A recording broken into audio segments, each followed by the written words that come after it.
Okay, hello again for another CyberDefenders challenge. This time, the title of this challenge is Poison Credentials Lab. Okay, so here's our scenario. So again, this is another network forensics. So yeah, if you love doing Wireshark challenges, so yeah, this is one for you. And again, as a disclaimer, this is a retired challenge, so as not to violate any rules or conditions within the Cyber Defender website. Okay, so they only allow video tutorials and walkthroughs or even written guide write-ups for the retired challenges, not the active one. Okay, so with that out of the way, let's read our scenario here. So the organization security detected a surge in suspicious network activity. Okay, there are concerns that LLMNR and NBTNS poisoning attacks may be occurring within your network. These attacks are known for exploiting these protocols to intercept network traffic, potentially compromise user credentials. And of course, we are the one to investigate this. Actually, I in my first recording, yeah, my laptop crashed. That's why I didn't completed this the walkthrough. So that's why you see I have solved three already. So no worries. I'll repeat it from the top. So now again, this lab we are given a virtual laboratory we can use. So no need to set up your own malware lab. But of course, if you need to, that's very much welcome as well. But the thing is, the collected artifact is in here. So yeah, best to use this because I don't know if there's any way you could exfiltrate this outside this virtual machine. All right. So, okay, so this is the infected pickup capture. Double clicking it will open the Wireshark. Open it with the Wireshark, and here we go. I can't expand it for some reason. Oh, let's go back. So let's take on the first question in the context of the incident described. The attacker initiated the actions by taking advantage of benign network traffic. Can you identify the specific mistyped query by the machine?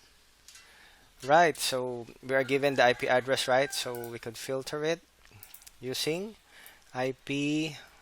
Yeah, you see IP.addr, and we just need to change the IP address. Let's see if we can, if the clipboard from my desktop can be copied over to that virtual machine. If not, we'll type manually. Let's see here. Oh yeah, it works. Okay, that's convenient. So now we can filter using that, and as you can see here, it's just filtering all the packets related to this IP address. So okay, so let's see the question again. Yeah, we already have the file share. So mistype query. So actually we can see it in here already. Let me just expand this a bit. I think I've seen it in here somewhere using the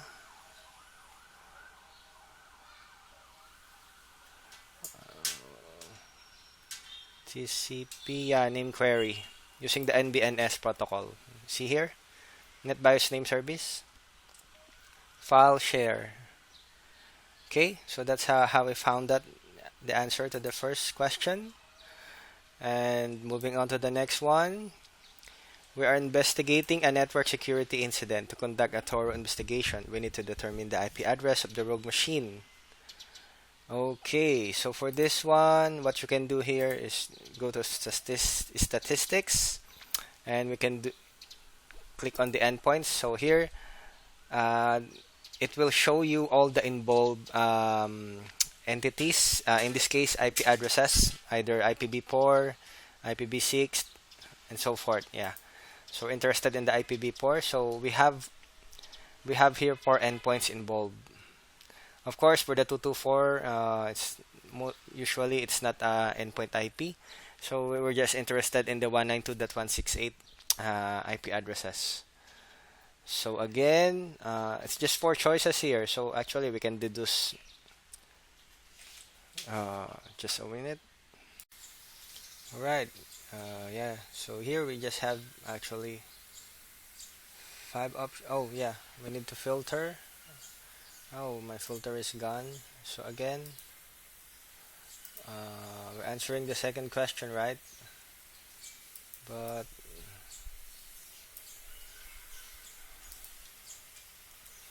IP.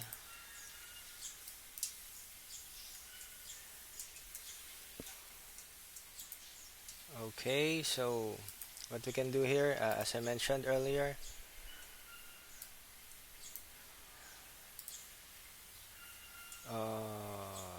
go to endpoints.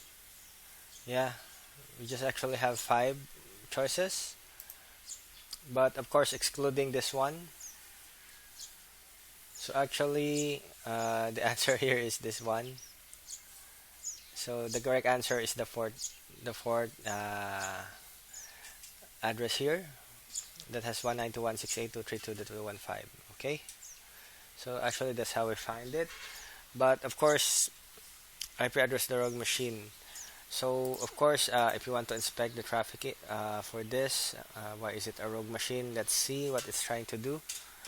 Apply filter selected, and from here, as you can see, this is the one trying to query the wrong host name, file share. As you can see here, it's the source IP. Alright, that's how we got that answer.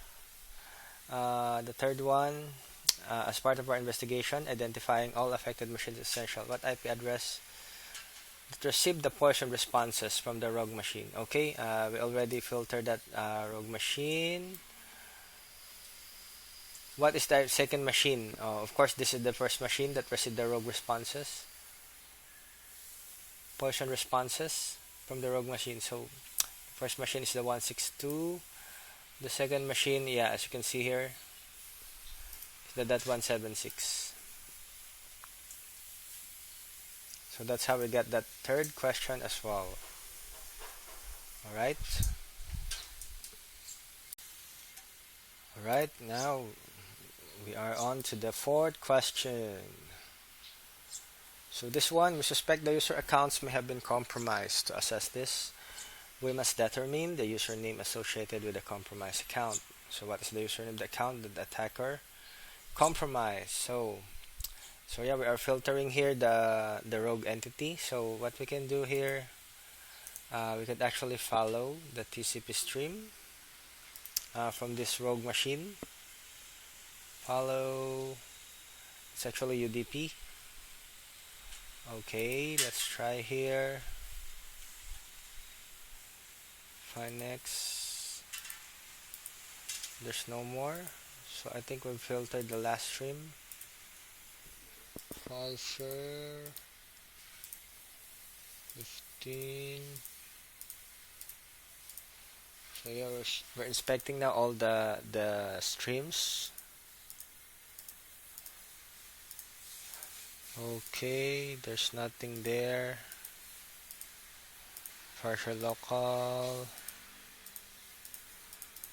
Okay, nothing there. Nothing is giving out any username. Oh, there. I think we got it.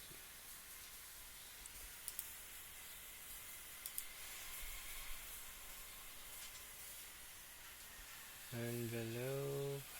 Okay. User.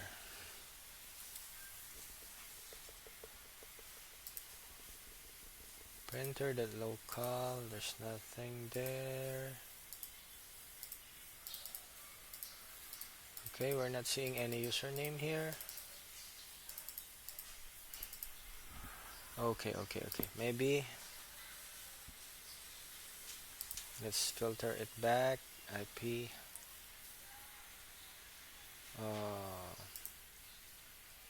I'm gonna filter back the rogue machine. IP.addr. Let's try to pivot somewhere. So it also has a TCP stream here. So what's the protocol? Oh, this is the rogue machine? No, no, no, sorry. 232.215. Here.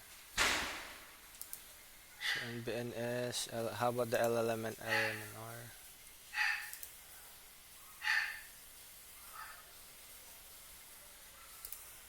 NBNS. Oh, SMB. Let's follow the SMB. Yeah, TCP stream. We have not done this.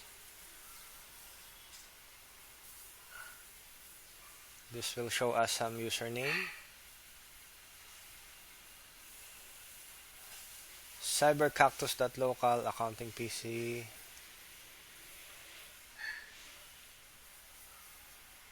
I think we're on to something here. Cybercactus local /AU20.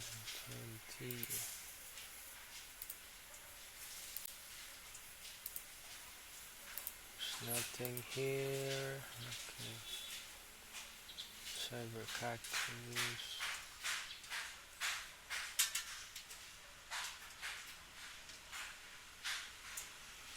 Accounting PC. Cybercactus local. Okay, I think Jane Smith. I think we got it here. Jane Smith. That we are being asked of the user, right? Yeah. Let's try. Jane Smith. There you go. Okay. So it's on the SMB protocol because usually the format of the username is usually the workstation or the domain, and we found here the domain cybercactus.local, and then followed by the username here. Okay. Okay, and then for the last question we have here, as part of our investigation, we aim to understand the extent of the attacker's activities. What is the host name of the machine that the attacker accessed via SMB? Okay, so actually I found the username, should be somewhere here as well, so in the same TCP stream we are looking at.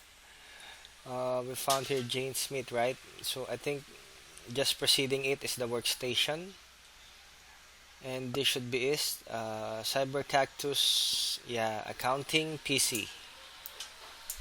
Okay, let's try this. I think this is the question, the answer for that.